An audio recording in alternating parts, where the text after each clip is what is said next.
Welcome everybody to Inside Rebel Football. It's 2021 and football season is here. We appreciate you watching. We appreciate all the sponsors and what they do for this program, making this program happen.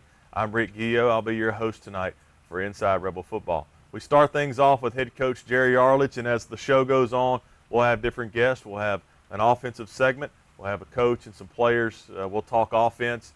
Then after that, we'll have a defensive coach and some defensive player guests with him as well.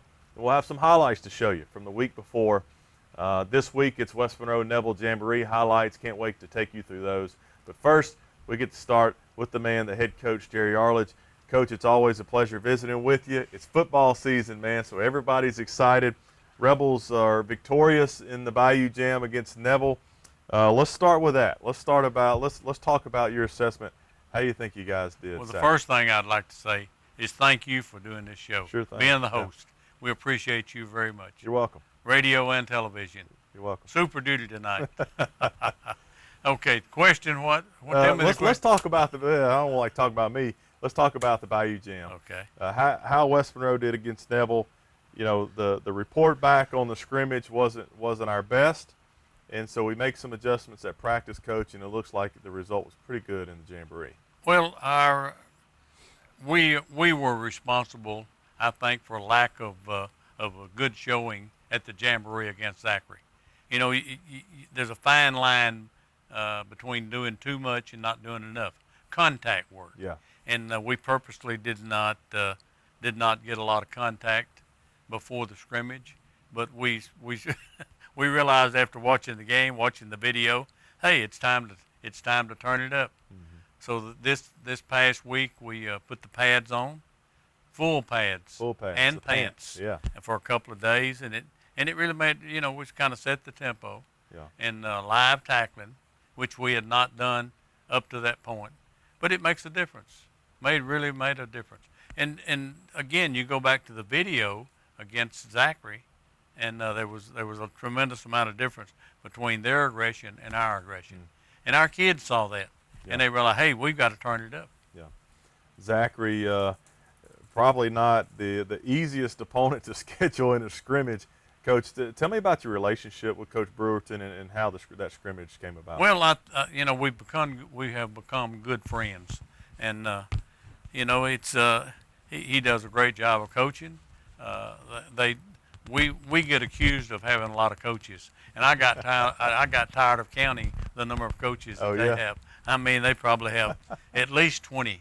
Wow. At least 20 coaches. Yeah. And but he and I are good friends, and you know, the reason that you want to play good people, you want to scrimmage good people, is your weakness. They will expose your weaknesses. Mm-hmm. And we found out the weaknesses we had. We're not very aggressive. We were not very aggressive. But you know, all that's fixable. Yeah. Yeah. Well, you know, the weather, it's been hot. It's been hot. I know it's been tough on you guys. And I know Kirk Franum does a really good job with you guys, just really monitoring your players throughout the heat, making sure that it's not too much. You want to build some toughness in the heat and get used to it and get in shape. Understand that. But you also have somebody like Kirk who does a great job of helping you guys with that. Absolutely.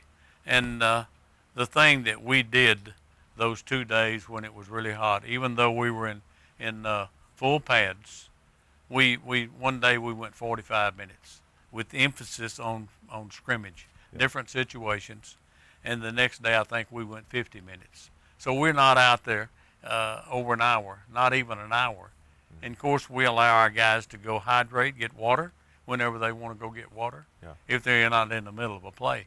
But the most we would go is like a 5-play rotation, and then bring the next group in, maybe the number 2s or even the number 3s.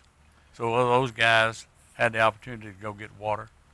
Coach, against Neville, of course, you play them in Week 5 in the regular season, really the last game before district gets here. The game plan going into a jamboree, did you want to disguise a lot of things? You think it's a scrimmage, but at the same time, it's Neville, and it's going to be a great crowd, and so you want to put your best effort forward to win the game. So was there a balance there? You know you play them in Week 5. Were there some things you didn't want to show them, maybe some personnel or packages? What was the game plan against Neville? I mean, we're going to do what we do best. They're going to do what they do best. I don't think they're going to change. We aren't going to change wholesale. Yeah. We're going to try to do a better job of coaching our guys. And I tell our players this all the time. As a football player, you never reach a plateau and hold that plateau. You're either getting better or you're getting worse. Mm-hmm. What's it going to be, guys? Mm-hmm. Every time you step on that field, you try to get a little bit better. Learn how to practice. When you learn how to practice well, you're going to play better. Would you say the Rebels improved from Zachary to Neville?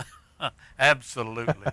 Absolutely, we improved. Well, this Friday, you go down south, go to Lake Charles to play Sam Houston. But I want to ask you first, obviously a lot of our folks watching, understand what South Louisiana is going through, what New Orleans is going through, the New Orleans area, particularly Laplace in that area. Have you talked to Brother Martin? Have you talked to any of those coaches down there?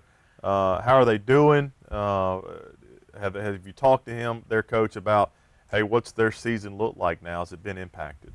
Several times. Okay.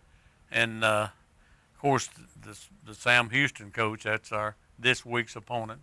And they escaped most of the bad weather. Probably got some rain, but not much wind. They got theirs last year. Oh gosh, yeah. And what a devastation, that whole area. Yeah. But everything's good at Sam Houston. It's the following week against Brother Martin. And Coach, I've talked to him twice. He assures me that they're going to be ready to play. They're going to be ready to come north. Okay. That said, we got a great group of seniors, leaders, and we've been in contact with every one of them. They're ready to go to practice. They're ready to come back. Wow. So hopefully they're hopeful that they can resume school next week. Yeah. Even though they may not have electricity. But he feels very confident. Yeah. Well, and certainly. If something happens that they can't, there's another team in South Louisiana that would like to come play us. That's great. Yes. That's great. So we'll have football week 2. That's good to hear. But, of course, our thoughts and prayers are with those guys down there in New Orleans. Yes. For Brother Martin, we know that if they come up to West Monroe, they're going to have something bigger to play for. And so they'll have a motivated bunch, not to mention they're ranked number 3 in the state of Louisiana in 5A. Yeah. But at the end of the show, we'll talk more about Sam Houston. We'll preview that matchup this Friday night as the Rebels travel down to Lake Charles, about a 3.5-hour drive. It'll be a road trip, much like a playoff road trip, down to Lake Charles against the Broncos of Sam Houston. We'll catch up with Coach at the end of the show. When we come back, we'll talk West Monroe offense with quarterback Coach Joey Adams. Thanks again for watching. This is Inside Rebel Football. We'll be right back.